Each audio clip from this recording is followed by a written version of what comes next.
एक गांव में एक अमीर जमींदार रहता था। वो जितना अमीर था उतना ही कंजूस भी। अपने धन को सुरक्षित रखने का उसने एक अजीब तरीका निकाला था। वो धन से सोना खरीदता और फिर उस सोने को गलाकर उसके गोले बनाकर अपने एक खेत में एक पेड़ के नीचे गड्ढा खोदकर डाल देता था। रोज खेत जाना और गड्ढे को खोदकर सोने के गोलों की गिनती करना उसकी दिनचर्या का हिस्सा था। इस तरह वो सुनिश्चित करता था कि उसका सोना सुरक्षित है। एक दिन एक चोर ने कंजूस आदमी को गड्ढे में से सोना निकालकर गिनते हुए देख लिया। वो छुपकर उसके जाने का इंतजार करने लगा। जैसे ही कंजूस आदमी गया, वो गड्ढे के पास पहुंचा और उसमें से सोना निकालकर भाग गया।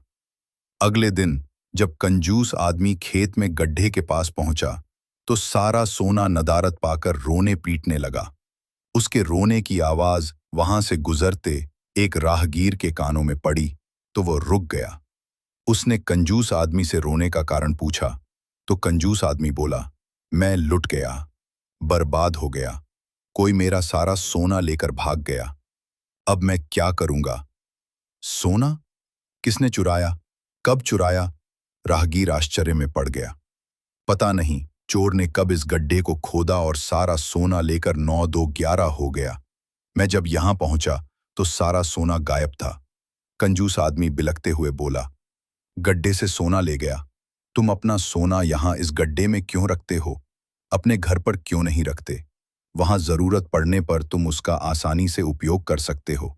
राहगीर बोला, मैं अपने सोने को कभी हाथ नहीं लगाता। मैं उसे सहेज कर रखता हूं और हमेशा रखता, यदि वो चोर उसे चुरा कर नहीं ले जाता। कंजूस आदमी बोला।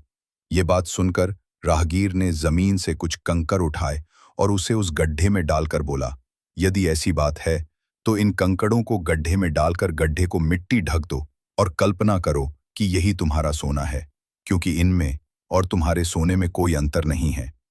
ये भी किसी काम के नहीं और तुम्हारा सोना भी किसी काम का नहीं था। उस सोने का तुमने कभी कोई उपयोग ही नहीं किया, ना ही करने वाले थे। उसका होना न होना बराबर था। सीख: जिस धन का कोई उपयोग न हो, उसकी कोई मोल नहीं।